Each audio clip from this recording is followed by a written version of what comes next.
ರಾವಣ ಕೊನೆಗೆ ತನ್ನ ಖಡ್ಗದಿಂದ ಜಟಾಯುವಿನ ರೆಕ್ಕೆಗಳನ್ನು ಕತ್ತರಿಸುತ್ತಾನೆ. ಅವನು ಭೂಮಿಗೆ ಉರುಳಿ ಬೀಳುತ್ತಾನೆ.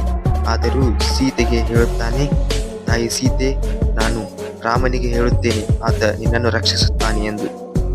ಅವನ ಧೈರ್ಯ ಅಷ್ಟರಲ್ಲಿ ಕ್ಷಯವಾಗುತ್ತಿತ್ತು. ಆದರೆ ಮನಸ್ಸು ರಾಮನ ಭಕ್ತಿಯಿಂದ ತುಂಬಿತ್ತು. ರಾಮ ಮತ್ತು ಲಕ್ಷ್ಮಣರು ಸೀತೆಯನ್ನು ಹುಡುಕುತ್ತಾ ಕಾಡಿನಲ್ಲಿ ಅಲೆಮಾರುತ್ತಿದ್ದಾಗ ಅವರು ಒಂದು ಭೂಮಿಯ ಮೇಲೆ ಬಿದ್ದ ದೊಡ್ಡ ಹಕ್ಕಿಯನ್ನು ನೋಡುತ್ತಾರೆ. ರಕ್ತದಲ್ಲಿ ತೇಲುತ್ತಿದ್ದ ರಾಮನು ಮೊದಲು ತಪ್ಪಾಗಿ ಭಾವಿಸುತ್ತಾನೆ, ಇದೋ ಸೀತೆಯನ್ನು ಕದ್ದಿರುವ ರಾಕ್ಷಸನು. ಆದರೆ ಹತ್ತಿರ ಹೋದಾಗ ಜಟಾಯು ಮಾತನಾಡುತ್ತಿದ್ದಾನೆ. ಅವನ ಧ್ವನಿ ನಿಧಾನವಾಗಿ ಕಂಪಿಸುತ್ತಿತ್ತು. ಆಗ ಜಟಾಯು ಹೇಳುತ್ತಾನೆ, ರಾಮ, ನಾನು ನಿನ್ನ ತಂದೆಯ ದಶರಥನ ಸ್ನೇಹಿತ.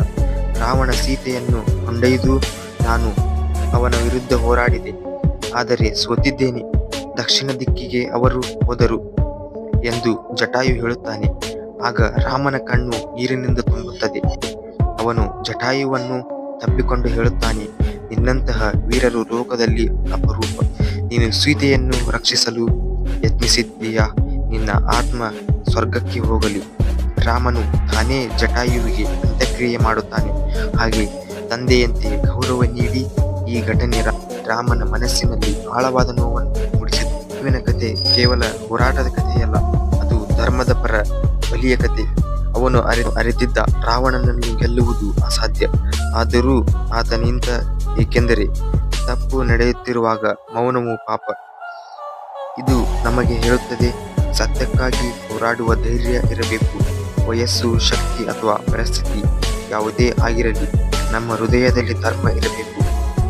ಜಟಾಯು ಧರ್ಮದ ಪರ. ಅವನ ತ್ಯಾಗವನ್ನು ರಾಮನೇ ದೇವರು ಗೌರವಿಸಿದರೆ ಅದು ಅವನ ಮಹತ್ವದ ಸಾಕ್ಷಿ. ಇದು ಕೇರಳದ ಜಟಾಯು ಪಾರ ಎಂಬ ಸ್ಥಳದಲ್ಲಿ ವಿಶ್ವದ ಅತಿ ದೊಡ್ಡ ಶಿಲ್ಪವಿದೆ. ಇದು ಜಟಾಯುವಿನ ರೂಪದಲ್ಲಿ